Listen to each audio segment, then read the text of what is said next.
Hello everyone, good morning. তো এখন বাজে সকাল 7টা। তো আমি ঘুম থেকে উঠেছি 5:30টায়, কারণ পুচকি আজকে 5:30টায় উঠেছিল। ওই দেখো ঘড়িতে এখন 7টা বাজতে এখনও না, 7টা বেজে 10।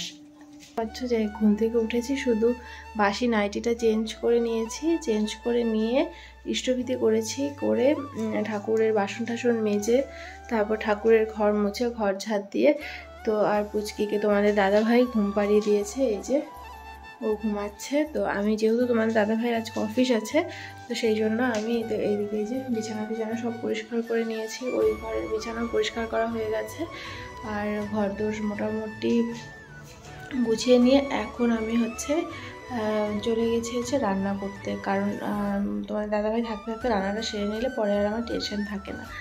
তো এই জন্য এখন আমি অলরেডি যে রান্নাঘরে ভাত বসিয়ে দিয়েছি, মানে ভাতে জল বসিয়ে দিয়েছি, সবজি কাটাকুটি করছি। তো ভাবলাম যে ভিডিওটা স্টার্ট করে নিই এখান থেকে। তো চলো আজকের ব্লগটা এখন থেকে স্টার্ট করছি। সারাদিন কী করছি না করছি যতটুকু পারবো মেয়েকে নিয়ে সেটুকু তোমাদের সঙ্গে নিশ্চয়ই শেয়ার করব। তো তোমরা দেখতে থেকো, সাথে থেকো, চলো। এই যে দেখো, ভেবেছি সজনে ডাঁটা দিয়ে চচ্চড়ি করব, আলু পটল আর সয়াবিন দিয়ে একটু রসা করব আর কি। আর এই যে বললাম, এই যে দেখো এখানে কেটে নিয়েছি, আর এই দিকে এই যে ভাতের জল বসিয়ে দিয়েছি। তো ফটাফট রান্নাটা সেরে নিই, আর তারপর পুচকি উঠলে ওকে আমি স্নান করাবো, তেল মাখাবো, স্নান করাবো, অনেক কাজ রয়েছে। তাই এদিকে চাও বসিয়েছি। চাটা দেখো আস্তে মানে স্টিমে দিয়ে রেখেছি, যাতে তোমার দাদাভাই স্নান করতে করতে আমার এটা হয়ে যায়। এই দেখো সব কাটাকুটি কমপ্লিট, এবার চা খাওয়া হবে। আর এক পাশে আমি রান্নাটা করতে থাকি, ততক্ষণ তোমার দাদাভাই চলে আসবে। এই যে দেখো আমার রান্না বান্না সব কমপ্লিট, চা খাওয়া কমপ্লিট। তোমার দাদাভাই এখনো যায়নি, আছে। তো এই যে সজনে চচ্চড়ি, এখানে একটু উস্তা ভাজা করেছি। তোমরা কি বলো জানি না, উচ্ছে, আমি উস্তাই বলি। তো আর করেছে রসা, দাঁড়াও দেখাচ্ছি। এই দেখো ঘি গরম মশলা দিয়ে আলু পটল আর সয়াবিন দিয়ে রসা করেছি। তো রান্নাবান্না সব কমপ্লিট, এবার মেয়েকে ধরবো। এই যে দেখো মেয়ে ঘুম থেকে উঠে পড়েছে, তারপর ওর সঙ্গে একটু খেললাম, ওকে খাওয়ালাম। এখন ওকে তেল মালিশ করাবো, তারপর স্নান করাবো। তো একা মেয়েকে নিয়ে আমি পেরে উঠবো এটা আমি সত্যি ভাবিনি। প্রথম খুব ভয় লাগতো, তো এখন মানে বুঝে গেছি সব কীভাবে কী করতে হবে। তো এখন সব মোটামুটি ঠিকঠাকই চলছে। আর যদি মানে কি বলবো, তোমাদের আশীর্বাদ থাকে, ভগবানের আশীর্বাদ থাকে, সব ঠিকঠাকই চলবে। তো এত ছোট বাচ্চাকে নিয়ে, মানে 2.5 মাসের বাচ্চাকে নিয়ে আমি যে এভাবে থাকতে পারবো, সত্যি আমি এটা আগে ধারণা করিনি। নিজের সংসারের তো সব কাজই থাকে, বলো, ছেলে মানুষ তো আর সেভাবে তোমার দাদাভাই আমাকে হেল্প করতে পারে, বিভিন্ন কাজে হয়তো আমি একটু এগিয়ে দিতে পারি, কিন্তু গুছিয়ে সংসারের কাজ কিন্তু মেয়েদেরকেই করতে হয়। ঘর ঝাড়া, বাসন মাজা, কাপড় কাচা, রান্না করা, এসব মেয়েরাই যত ভালো পারে। ছেলেদের একটু প্রবলেম হয়, অনেকেই হয়তো পারে কিন্তু একটু প্রবলেম হয়। আর ভালো লাগে না বলো, বর সারাদিন খাটাখাটনি করে এসে বাড়িতে সমস্ত কাজ করবে আর আমি বসে থাকবো, এটা তো আর হয় না বলো। যাই হোক, তো এই আর কি ব্যাপার। কিন্তু তোমার দাদাভাই হয়তো আমি রান্না করছি, পুচকি উঠে গেল, হয়তো বললাম একটু ভাতের মাঠটা গেলে দাও, এই রকম আর কি টুকটাক কাজ। হয়তো ছাদে জামা কাপড় আছে, বললাম একটু এনে দাও, আমি হয়তো যেতে পারছি না, পুচকি জায়গা আছে। তো এইসবই করে আর কি। কিন্তু অনেকের ধারণা আমি নাকি বরকে দিয়ে অনেক কাজ করাই। তো যাই হোক, সেসব লোকের ধারণা। আর আমি কাজের লোক রাখিনি, কারণ আমি এখনও নিজে পারছি তাই নিজে করছি। যখন আমি পুচকে হামাগুড়ি দিতে শিখবে বা আমার যখন প্রবলেম মনে করব, তখন আমি নিশ্চয়ই কাজের লোক রাখবো। কারণ এখন যা যা কাজ আছে সংসারে, সেগুলো পুচকিকে শুইয়ে রেখে কাজের ফাঁকে ফাঁকে আমি করে নিতে পারছি। তো এই আর কি ব্যাপার। তো যাই হোক, অনেক কথা বলে ফেললাম, চলো পুচকির সঙ্গে একটু খেলে নিলাম এই ফাঁকে। ওর স্নানও হয়ে গেছে কথা বলতে বলতে। স্নান করানোটা তোমাদের দেখাতে পারিনি, কারণ আমি একা হাতে আর কি একা নিয়ে গিয়ে স্নান করিয়েছি। তো এখানে তো আমি স্ট্যান্ডে রেখে, আর ওই আমার উপরতলায় পুচকি এসেছিলো, ওকে একটু ধরিয়ে ভিডিওটা করিয়ে নিয়েছিলাম। যাই হোক, এই দেখো মেয়েকে কাজল দিয়ে দিচ্ছে। ও কিছুতেই কাজল দিতে চায় না, ক্রিম দিতে চায় না, জানো তো। তখন খুব কান্নাকাটি করে। এমনিতে খুব শান্ত, কিন্তু মুখে আর মাথায় ধরলে ওর মাথা গরম হয়ে যায়। যাই হোক, এখন মনাকে একটু খাইয়ে দিয়ে ঘুম পাড়িয়ে দেবো।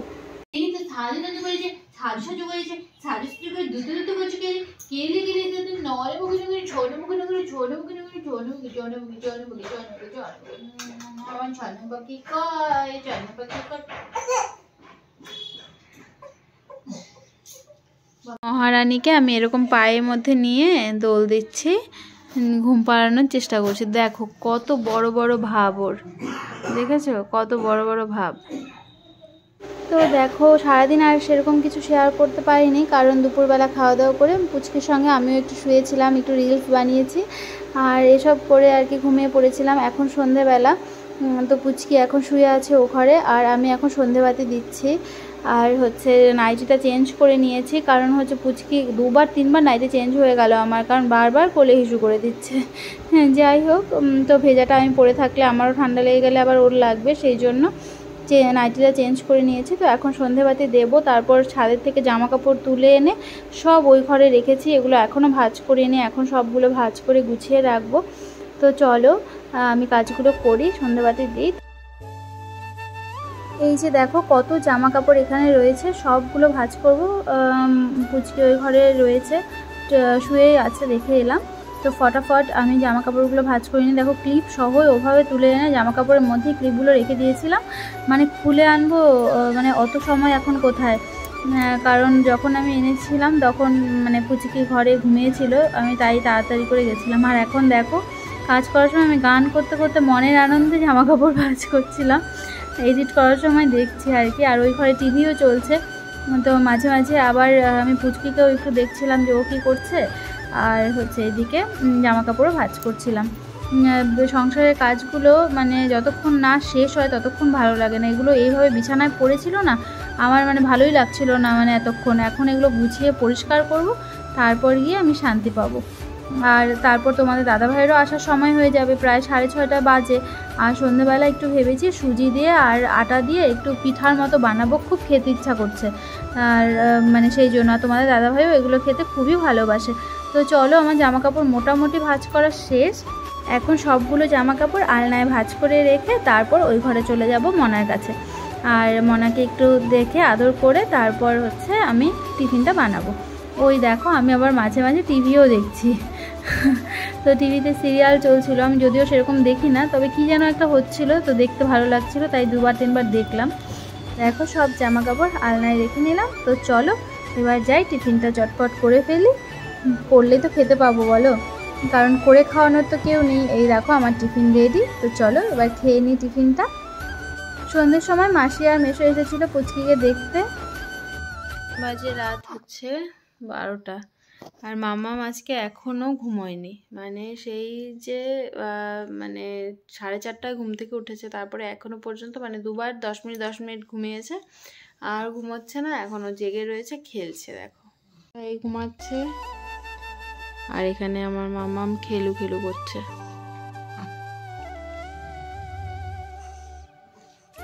দেখো ওর চোখে এক ফোঁটাও ঘুম নেই। দেখো